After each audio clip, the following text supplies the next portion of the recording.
राजा शिबी का चरित्र। राजा शिबी का चरित्र मार्कंडेय जी कहते हैं, युधिष्ठिर एक समय देवताओं ने आपस में सलाह की कि पृथ्वी पर चलकर उसी नर के पुत्र राजा शिबी की साधुता की परीक्षा करे। तब अग्नि कबूतर का रूप बनाकर चला और इंद्र ने बाज पक्षी होकर मांस के लिए उसका पीछा किया। राजा शिबी अपने दिव्य सिंहासन पर बैठे हुए थे, कबूतर उनकी गोद में जा गिरा। यह देखकर राजा ने पुरोहित से कहा, राजन, यह कबूतर बाज के डर से अपने प्राण बचाने के लिए आपकी शरण में आया है। कबूतर ने भी कहा, महाराज, बाज मेरी पीछा कर रहा है, उससे डरकर प्राण रक्षा के लिए आपकी शरण में आया हूँ। वास्तव में मैं कबूतर नहीं, ऋषि हूँ। मैंने एक शरीर से दूसरा शरीर बदल लिया था। अब प्राण रक्षक होने के कारण आप ही मेरे प्राण है। मैं आपकी शरण हूँ, मुझे बताइए, मुझे ब्रह्मचारी समझिए। वेदों का स्वाध्याय करके मैंने अपना शरीर दुर्बल किया है। मैं तपस्वी और जितेंद्रिय हूँ। आचार्य के प्रतिकूल कभी कोई बात नहीं कहता। मैं सर्वदा निष्पाप और निरपराध हूँ, अतः मुझे बाज के हवाले ना करें। अब बाज बोला, राजन, आप इस कबूतर को लेकर मेरे काम में विघ्न न डालें। राजा कहते हैं, ये बाज और कबूतर जितनी शुद्ध संस्कृत वाणी बोलते हैं, वैसे क्या कभी किसी ने पक्षी के मुख से सुनी है? मैं किस प्रकार इन दोनों का स्वरूप जानकर उचित न्याय करूं? जो मनुष्य अपनी शरण में आए हुए भयभीत प्राणी को उसके शत्रु के हाथ में दे देता है, उसके देश में समय पर अच्छी वर्षा नहीं होती, उसके बोए हुए बीज नहीं जमते और वो कभी संकट के समय जब अपनी रक्षा चाहता है तो उसे कोई रक्षक नहीं मिलता, उसकी संतान बचपन में ही मर जाती है, उसके पितरों की पितृलोक में रहने को स्थान नहीं मिलता, वो स्वर्ग में जाने पर वहाँ से नीचे ढकेल दिया जाता है। इंद्र आदि देवता उसके ऊपर वज्र का प्रहार करते हैं। इसीलिए मैं प्राण त्याग कर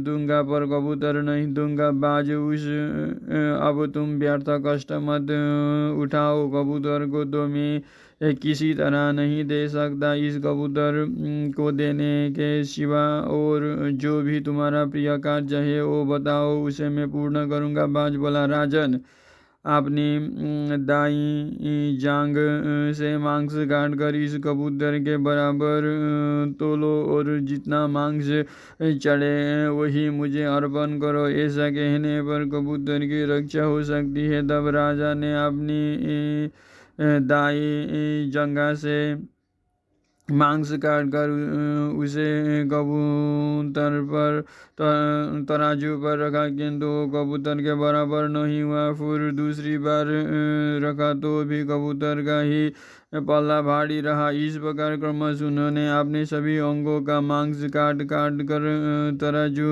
पर चढ़ाया, फिर भी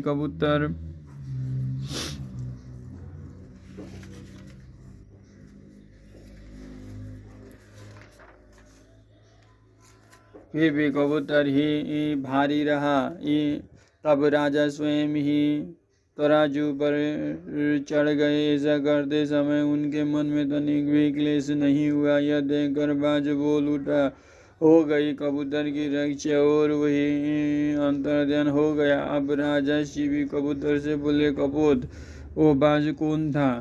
कबूतर ने कहा, वो बात साक्षात इंद्र थे और मैं अग्नि हूँ। राजन, हम दोनों तुम्हारी साधुता देखने के लिए यहाँ आए थे। तुमने मेरे बदले में जो यहाँ अपना मांस तलवार से काट कर दिया है, इसके घाव को मैं अभी अच्छा कर देता हूँ। यहाँ की चमड़ी का रंग सुंदर और सुनहला हो जाएगा तथा इससे बड़ी पवित्र एवं सुंदर गंध निकलती रहेगी। तुम्हारी जंघा के इस चिन्ह के पास एक यशस्वी पुत्र उत्पन्न होगा जिसका नाम होगा कपोतरुमा। यह कहकर अग्निदेव चले गए। राजा शिबी से कोई कुछ भी मांगता हुए दिए बिना नहीं रहते थे। एक बार राजा के मंत्रियों ने उनसे पूछा, महाराज आप किस इच्छा से ऐसा साहस करते हैं? अधेय वस्तु का भी दान करने को उद्यत हो जाते हैं, क्या आप यश चाहते हैं? राजा बोले, नहीं, मैं यश की कामना से अथवा ऐश्वर्य के लिए दान नहीं करता, भोगों की अभिलाषा से भी नहीं। धर्मात्मा पुरुषों ने इस मार्ग का सेवन किया है, अतः मेरा भी यह कर्तव्य है। ऐसा समझकर ही मैं यह सब कुछ करता हूँ। सत्पुरुष जिस मार्ग से चले है वही उत्तम है, यही सोचकर मेरी बुद्धि उत्तम पद का ही आश्रय लेता है। मार्कंडेय जी कहते हैं, इस प्रकार महाराज शिवी के महत्व को मैं जानता हूँ, इसीलिए मैंने तुमसे उसका यथावत वर्णन किया है।